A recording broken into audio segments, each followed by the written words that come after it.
A hand scrapes across the bottom of a grain container and comes back with almost nothing. Outside, the next harvest is still months away. Inside, the cooking pot is already over the fire. So what happens now? A medieval peasant household did not jump straight from bread to tree bark. First, the loaf became smaller, the pottage became thinner. A less valued grain replaced a better one. Then the family leaned harder on its garden, animals, preserved food, the river, the woodland, and the market. But each of those was a door that could close. A pig could be slaughtered only once. Seed eaten tonight could not be sown tomorrow. Fish in the stream might belong to someone else. Deer in a royal forest could be visible and still untouchable. And the roots, leaves, and acorns held over the pot were not an instant meal. They required knowledge, access, tools, and time. There was no single medieval famine food. When grain ran out, families began eating through the entire system that had protected them from hunger. The exact foods changed with region, season, and wealth, but the same pattern repeats. One protection fails, then the household leans harder on the next. Start months before the empty container, in the field after harvest. The crop was cut into sheaves, but it was not yet clean grain ready for bread. It still had to be kept dry, threshed, winnowed, carried, milled, and divided between food and seed.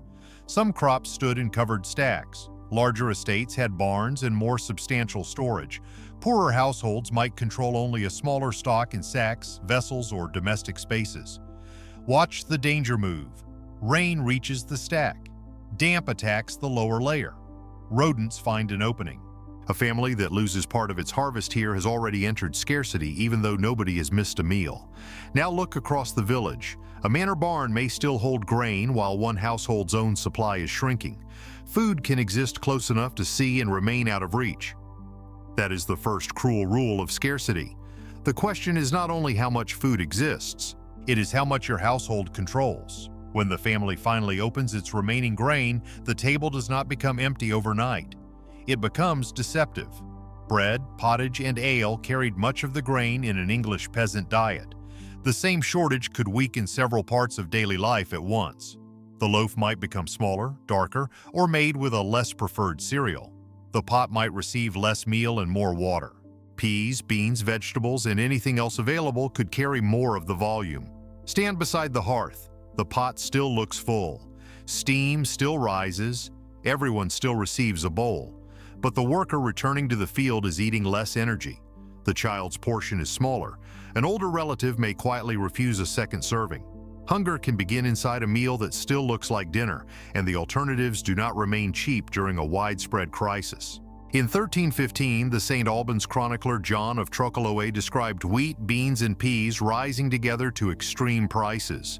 That August, even King Edward II's household reportedly struggled to find bread for sale at St. Albans. The king could move on. A peasant household had to stay and count what remained. Now step outside the main field and look beside the house. There may be cabbages, leeks, onions, or herbs in a garden. A hen may still lay. A cow, sheep, or goat may provide milk for butter or cheese. These foods were not decorations around a bread-only diet. Residues preserved in cooking pots from the English settlement of West Cotton show leafy vegetables, dairy, and products from cattle and sheep entering stews and pottages.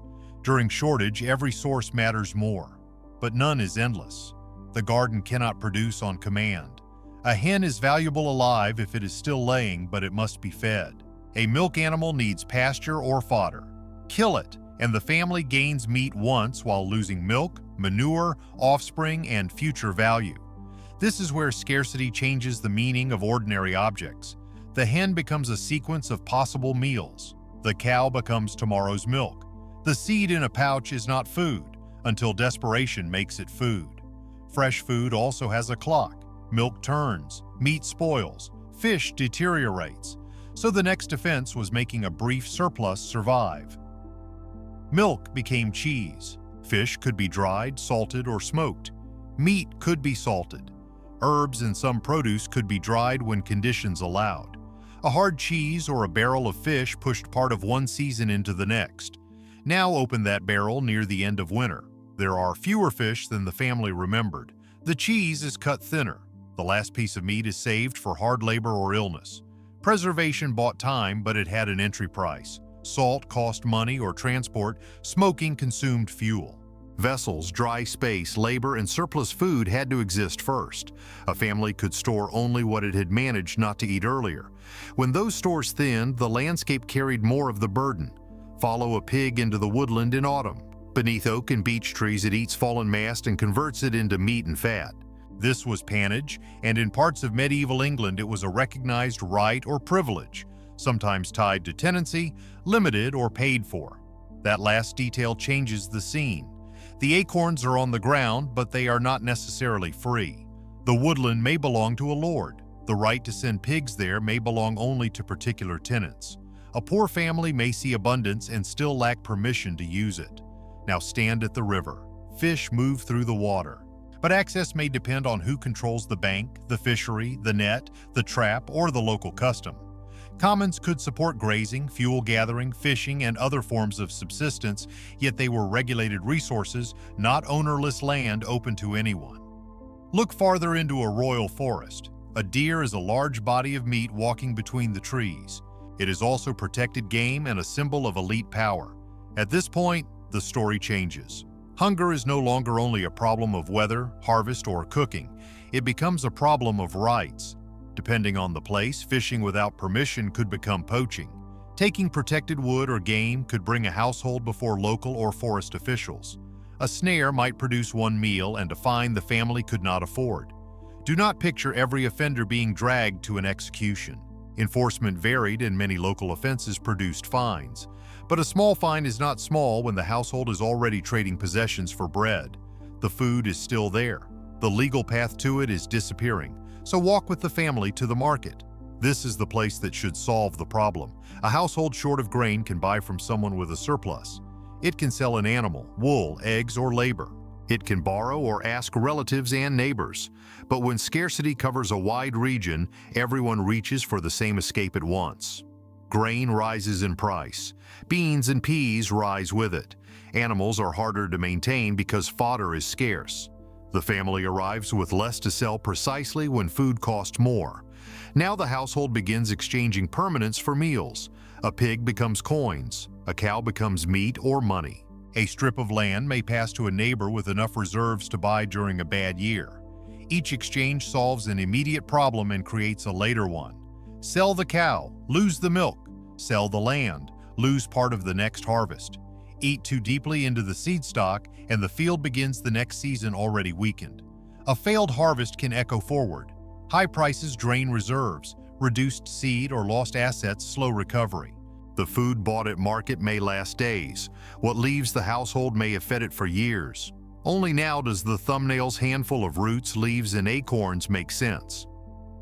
Take the acorn. For pigs, it was ordinary woodland food. For people, it was not simply something to scoop from the mud and drop into a pot. During a famine in southern Italy in 1058, the chronicler Godfrey Malaterra described people drying acorns, grinding them, and mixing the meal with millet flour to make bread. Notice what they were trying to do.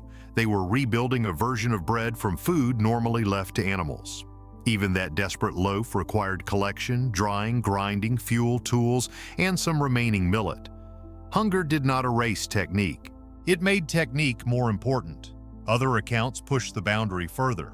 During the English famine of 1315, Trocoloe wrote that ordinary meat had become scarce, horse flesh was valuable, and well-fed dogs were being stolen. Then he repeated reports of parents eating their own children.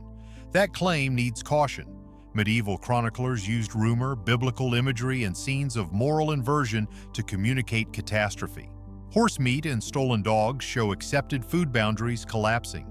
The most horrifying reports do not prove that such behavior was common. There is no honest universal list of what medieval peasants ate when grain ran out.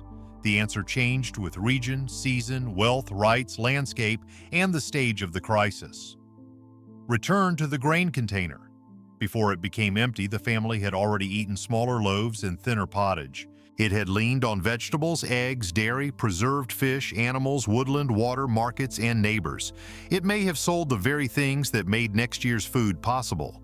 Only then did the strangest foods stop looking strange. So what did medieval peasants eat when the grain ran out? They ate whatever remained in the layers around the grain, the household stores, the garden, the animals, the landscape, the market, and finally, the future itself. The most frightening meal was not the one made from acorns, it was the one that left nothing capable of producing the next.